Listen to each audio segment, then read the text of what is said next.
নাটকের যে দৃশ্য নিয়ে বিপাকে অভিনেত্রী হিমি তিনি বললেন, নাটকে অনেকবার বিয়ে করতে হয় এবং বিয়ের জন্য লাল শাড়ি কিনতে হয়। সেজন্য আমাকে লাল শাড়ি কিনতে কিনতে আমার অবস্থা খুব একটা খারাপ হয়ে গেছে। এমনকি যখন বিয়ের কোনো সিন আসে তখন বাড়ি মেকআপ নিতে হয় এবং সেইগুলো পরবর্তীতে তোলার সময় অনেক সময় লেগে যায়। তাই আমি এই সিনগুলো নিয়ে অনেক বিপাকে পড়েছি। চলুন বিস্তারিত সবাই এক নজরে দেখে নিই।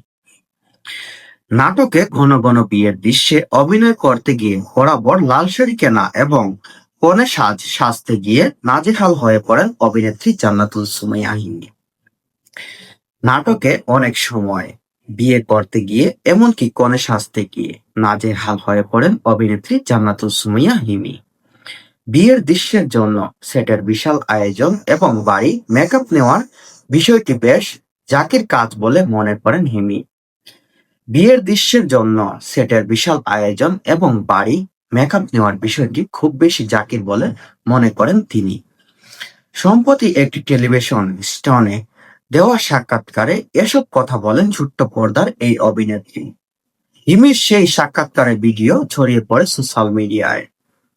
সংবাদ মাধ্যমের একটি স্টনে তিনি এসব কথা বলেন একটি সাক্ষাৎকারে। হিমি বলেন, বউ সাজতে সাজতে আর লাল শাড়ি কিনতে কিনতে একদম আমার অবস্থা খারাপ। আর প্রস্তুতি বেশি রাখতে হয়। বিয়ের দৃশ্য থাকলে আলাদা আয়োজনের সেটার জন্য ব্যাপার থাকে।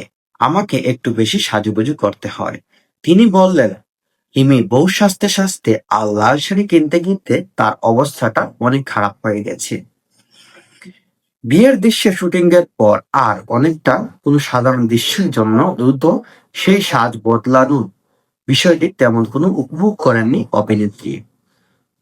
হিমির কথায়, আমরা আবার নর্মাল কোনো দৃশ্য থাকে তখন আবার সেটাকে বদলাতে হয়। তাই আমি এই বিষয়ে খুব একটা উপভোগ করি না। গেল কয়েক বছরের মতো এবারও ঈদে নাটকে ব্যস্ত সময় পার করছেন হিমি। ঈদে প্রচুর